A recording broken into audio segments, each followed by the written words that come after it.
दारू बेचला, बालू बेचला, बेचला फूल कबार के।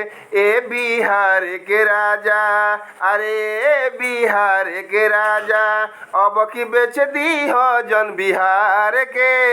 ए बिहार के चाचा, अब की बेच जन दी हो बिहार के।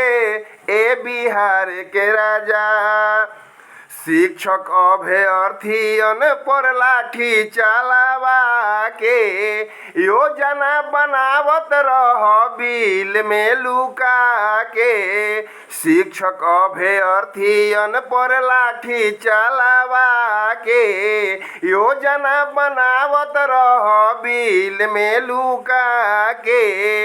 शिक्षा विभाग में अतना पद बा जब रिक्त हो, नोटिफिकेशन निकाले में तोहरा कौन तपलीख हो। भर्ती करे से के कैलस माना, भर्ती करे से के कैलस माना, जानल चाहतारी पब्लिक ताहर बहाना। बताव अपन विचार के। ए बिहार के राजा, अब की बेच का देब बिहार के।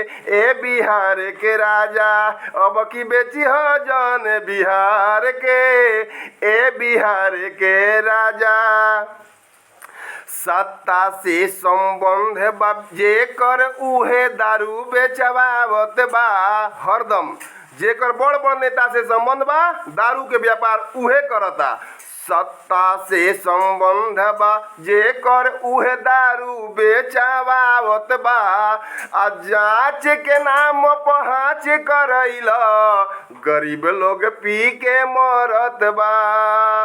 सत्ता से संबंध बा जेकर उहे दारू बेचवावता।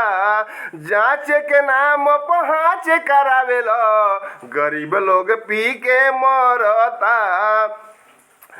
अरे शराब बंदी के सफल बनावे में के कोइले बा माना हो। बतावो ए चाचा, अब ना चली तोहारी कौन बहाना हो।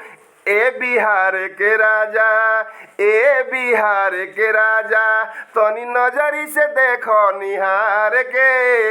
ए बिहार के राजा, तनी नजरी से देखो निहार के। ए बिहार के राजा, हालत कावन भइल बा बिहार के। ए बिहार के राजा, 10 लाख नौकरिया पहिले लागत रहब भारी। मारत पलटी कैलो 20 लाख के तैयारी। बहुत बढ़िया कदम बा, बहुत बढ़िया कदम। 10 लाख नौकरिया पहिले लागत रहब भारी। मरल जब पलटी कैलो 20 लाख के तैयारी। नौकरी देब कि विकलांग बनैब, नौकरी देब कि विकलांग बनैब, लइकन के कब तक मूर्ख बनैब। जानल चाहतारी जनता बिहार के। ए बिहार के राजा, अब की बेच जन दी हो बिहार के। ए बिहार के राजा, कैसे करी हम तोह पे भरोसा, आ फिर भाग जइब पलकी मार के। ए बिहार के राजा, अब की बेची हो जन बिहार के। ए बिहार के राजा, जय बिहार, जय भोजपुरी।